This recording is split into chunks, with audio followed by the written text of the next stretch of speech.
Chers amoureux et amoureuses du Québec, nous sommes ici réunis, les deux grandes organisations de la société civile non partisane, je le répète, et indépendantistes. Nous sommes ici unis pour réclamer une seule chose: le Québec doit être un pays!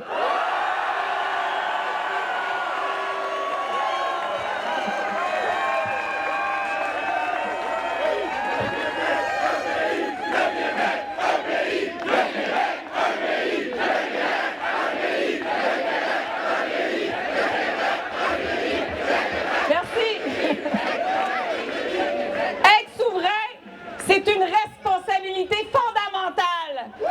Alors, nous sommes ici parce que nous partageons quelque chose de précieux, l'amour du Québec. Un amour profond.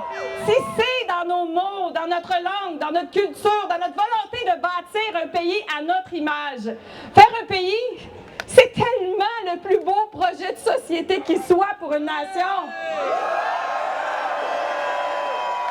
Il y a une urgence nationale. Notre culture, notre langue française est menacée.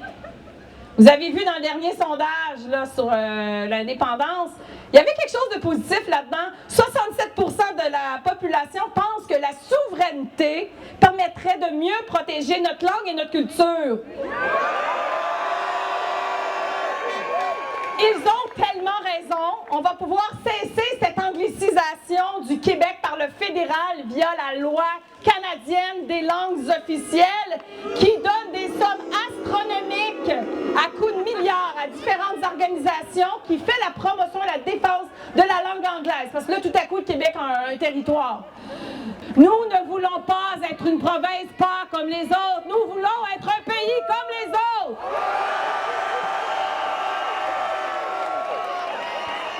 Comme le disait Pierre, Bourgault. Et pourtant,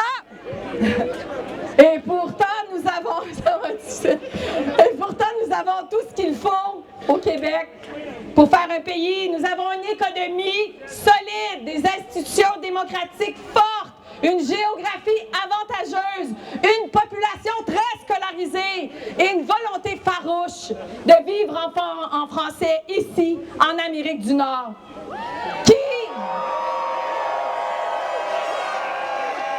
Qui de mieux que nous-mêmes pour gouverner notre État? Personne d'autre que nous. Et j'ai un message à ceux et celles qui étaient là en 95, 30 ans plus tard. C'est vrai, on n'est pas assez proche de devenir un pays.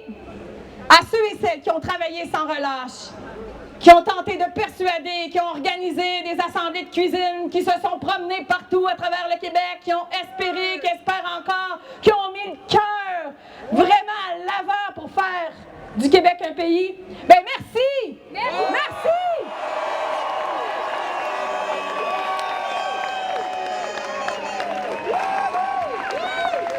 Votre courage et votre travail a tracé un chemin jusqu'à nous aujourd'hui.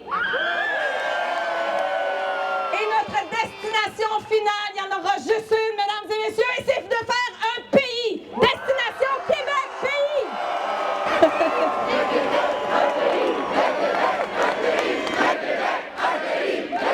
30 ans plus tard, la lumière n'a jamais été complètement faite sur ce qui s'est passé. Alors nous demandons, nous exhortons le gouvernement de dévoiler les événements de 95 parce qu'un référendum volé, c'est un référendum invalide.